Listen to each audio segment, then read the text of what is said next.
క్షీరసాగర మథనం గురించి అనేక కథలు, అనేక పురాణ గ్రంథాలలో వివరించారు. క్షీరసాగర మథనం గురించి అసలు విష్ణు పురాణంలో ఏమని చెప్పారు?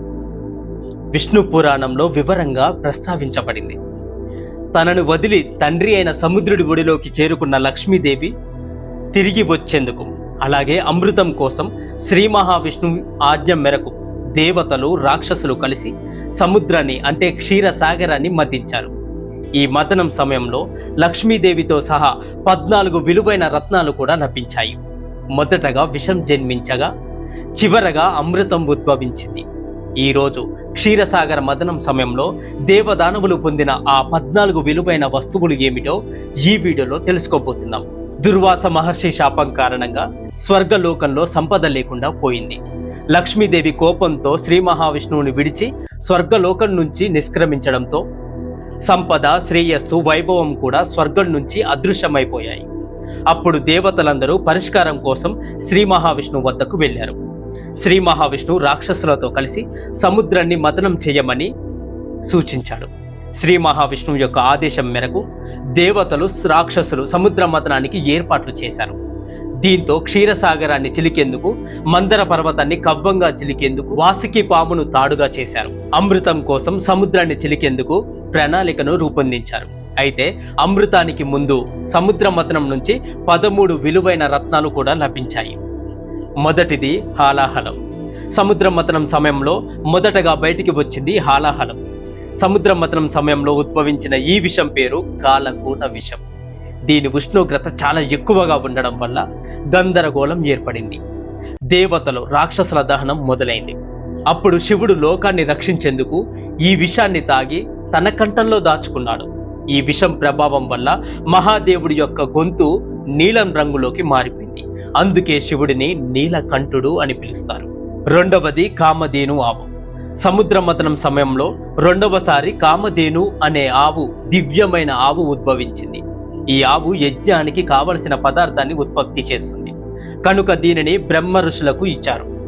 కామధేనువు ఆవు ఆవులలో అత్యుత్తమమైనదిగా పరిగణించబడుతుంది. ఉచ్చైస్రవము. సముద్ర మథనం సమయంలో కామధేనువు తర్వాత ఒక తెల్ల గుర్రం పుట్టింది. దీనిని ఉచ్చైస్రవము అని అంటారు. ఇది 7 తలలు కలిగిన దేవాశ్వము. ఈ గుర్రానికి ఆకాశంలో ఎగరగల శక్తి కూడా ఉంది. దీనిని రాక్షసుల రాజు అయిన బలికి ఇచ్చారు. ఐరావతం ఏనుగు. సముద్ర మథనం నుంచి 4వ వస్తువుగా 4 దంతాలు కలిగిన తెల్ల ఏనుగు ఐరావతం ఉద్భవించింది. ఈ ఏనుగు యొక్క ప్రకాశం కైలాస పర్వతం కంటే ఎక్కువగా ఉంటుంది. దీనిని దేవతల రాజైన ఇంద్రదేవుడికి ఇచ్చారు. ఐరావతం ఇంద్రుడి యొక్క వాహనం కూడా. కౌస్తుభమణి. సముద్ర మథనం నుంచి 5వ రత్నంగా కౌస్తుభమణి ఉద్భవించింది. ఈ రత్నం దివ్యమైన తేజస్సుతో కనిపిస్తుంది. అమూల్యమైన మాణిక్యం కూడా. దీని కాంతి నలుదిశలకు వ్యాపించింది. శ్రీ మహావిష్ణువు ఈ అరుదైన రత్నాన్ని తన హృదయంలో ధరించాడు. కల్పవృక్షం. కల్పవృక్షం 6వ వస్తువుగా సముద్ర మథనం నుంచి బయటికి వచ్చింది.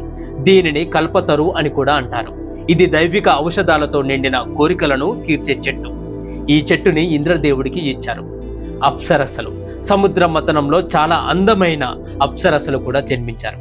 రంభ, మేనక, ఘృతాచి, తిలోత్తమ, సుకేషి, చిత్రలేఖ, మంజుఘోషుల జన్మించారు.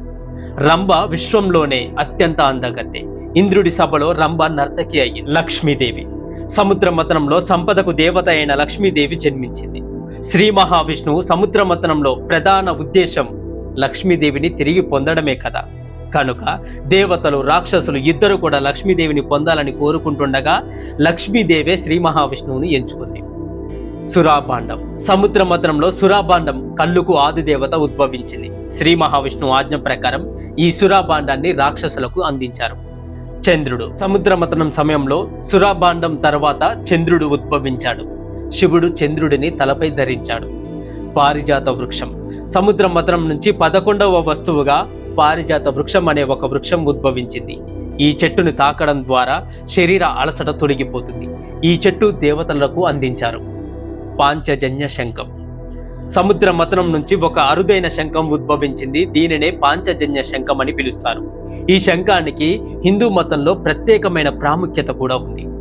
దీని శబ్దం విజయం, కీర్తి, వైభవం, శుభాలకు చిహ్నంగా నమ్ముతారు. పాంచజన్య శంఖాన్ని అరుదైన రత్నంగా పరిగణిస్తారు. ఈ శంఖాన్ని శ్రీ మహావిష్ణువు స్వీకరించాడు. ఆయన దానిని తన ఆయుధంగా కూడా చేసుకున్నారు. శారంగ విల్లు. సముద్ర మథనంలో శంఖం తరువాత శారంగం అనే అద్భుతమైన విల్లు ఉద్భవించింది. ఈ ధనస్సు కూడా శ్రీ మహావిష్ణువు తీసుకున్నాడు. ధన్వంతరి అమృత కలశం. సముద్ర మథనం చివరగా ధన్వంతరి తన చేతుల్లో అమృత కలశాన్ని తీసుకొని ప్రత్యక్షమయ్యారు. ఆయనను ఆయుర్వేద పితామహుడిగా భావిస్తారు.